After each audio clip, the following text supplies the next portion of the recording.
Hey guys, I'm Rich from NeoWin. Today we're unboxing the Dell Inspiron 13 7373 2-in-1. So this guy comes with an Intel 8th generation Core i5. This is the model I have. Um, there's also one with the i7. So that's the 8250U is the i5, and the i7 is the 8550U. I'm pretty sure those are the only two U series processors that were announced. And let's just get this open because I'm not a big fan of looking at the big ugly box that it comes in, you know?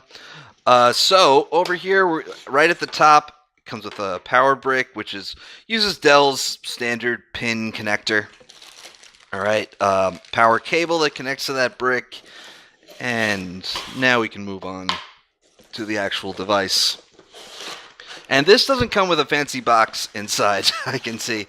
So if you watch my unboxings of the XPS 15 or the XPS 13, then you see that those come with a black box inside of the big ugly box, and inside of that black box is just the laptop, and the power cable is separate in the big ugly box.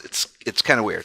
So like I said, 8th gen chips. So if you're not familiar with 8th gen chips, it's actually worth noting because the new U series chips are quad core, where previously they were dual core in all previous generations. So if you had bought a laptop or an Ultrabook, a 2-in-1, anything with a U series chip in it, those were dual core. If you bought a gaming laptop, if you bought an XPS 15, those were H series processors, and those were quad core high power. So the U series is the low power chips.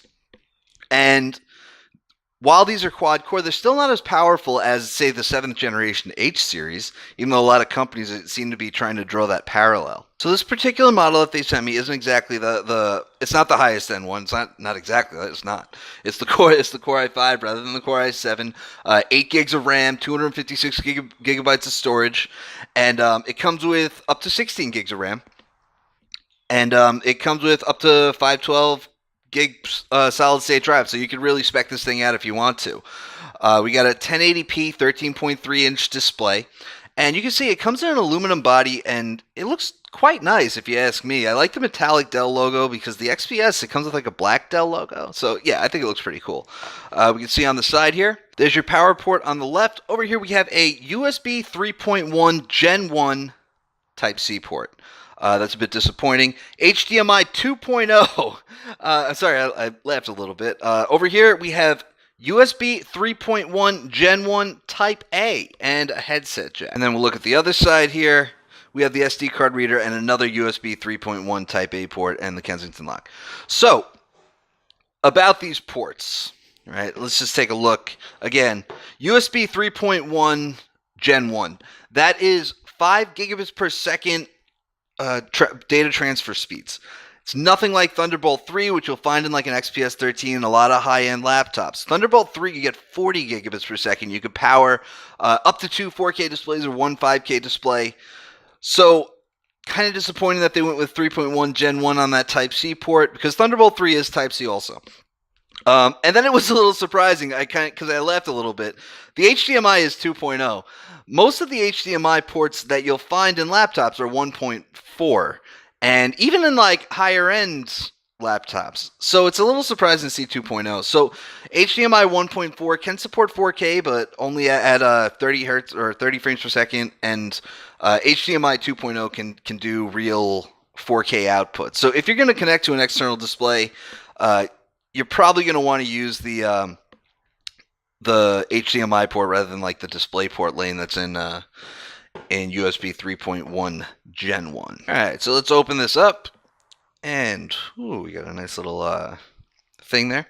Yeah, black keyboard. It's an aluminum unibody. So again, drawing that parallel between this and the XPS series, where the XPS actually has an aluminum body and then a carbon fiber interior. So I actually like the design of this machine a lot more. I think this looks pretty sweet. I like the metallic accents around the trackpad. As far as graphics go, you have integrated Intel UHD Graphics 620. Okay, so as it says in the name of the machine, This is a 2-in-1, which means that we can fold back the display like so. We can use it as a tablet. We can do all types of things. We can put it in tent mode and watch a movie, or we can put the keyboard face down and just do anything that we really really want. It uses it wears many hats, a variety of form factors, many hats.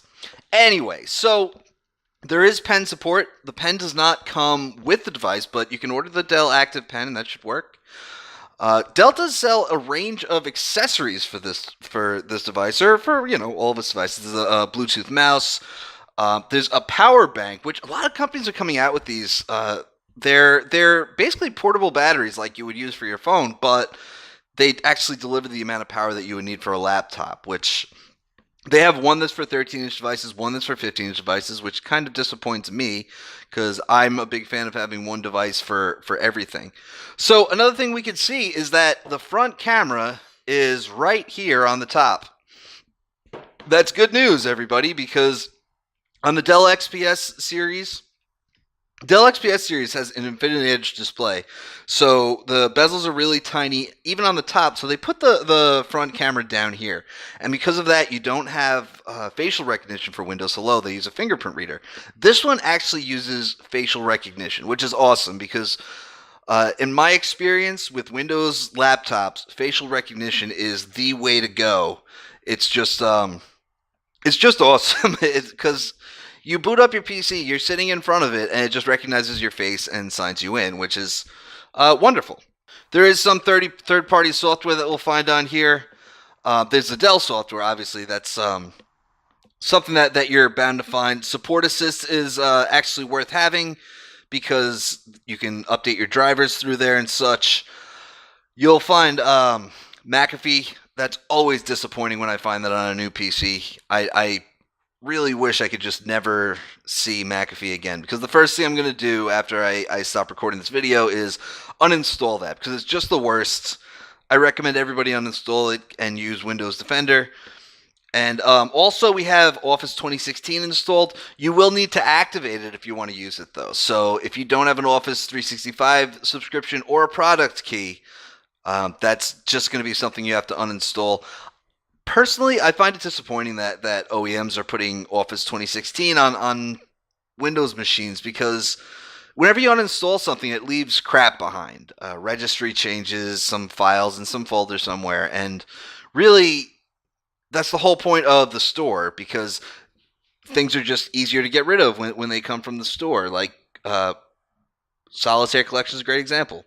Uninstall, uninstall, and it's just gone.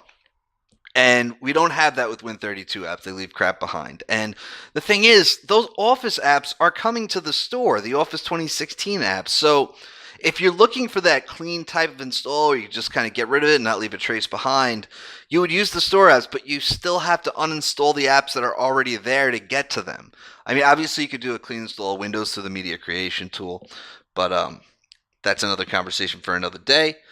Some cumulative updates. So obviously it's not on the latest version. We can just check. It is Windows 10 Home. So yeah, it's 15063.332. So yeah, I'm pretty excited about the 8th Gen Core i5 because I've not used one of those yet. I've got two machines with the 8th Gen Core i7, and I've not seen exactly what the i5 has to offer yet. I'm excited about quad-core chips in laptops and ultrabooks and 2-in-1s. I'm excited that they put a quad-core chip in this 2-in-1 because, XPS is the flagship of Dell's line. That's why I keep drawing that parallel, especially since they just sent me the XPS 13. But they sell a 2-in-1 XPS 13, which uses a Y-series chip. So where U-series is low power, Y-series is ultra-low power. And it used to be called Core M, but Intel rebranded it to Core i, and it makes things very confusing because they tell you there's a Core i7 in this thing, and it's not really a Core i7. And the thing's going to struggle with a lot of workloads. So hopefully if they do another XPS 13 2-in-1, they use a chip like this, because I gotta say, this is a beautiful machine. I really love the trackpad. I really love the metallic accents there. I love the metallic Dell logo. I think it's a very nice looking machine, even nicer looking than the XPS series. And I'm excited to do a review. So stay tuned for that. We'll have a review in a few weeks. Anyway, guys, I'm Rich from NeoWin. Have a great night.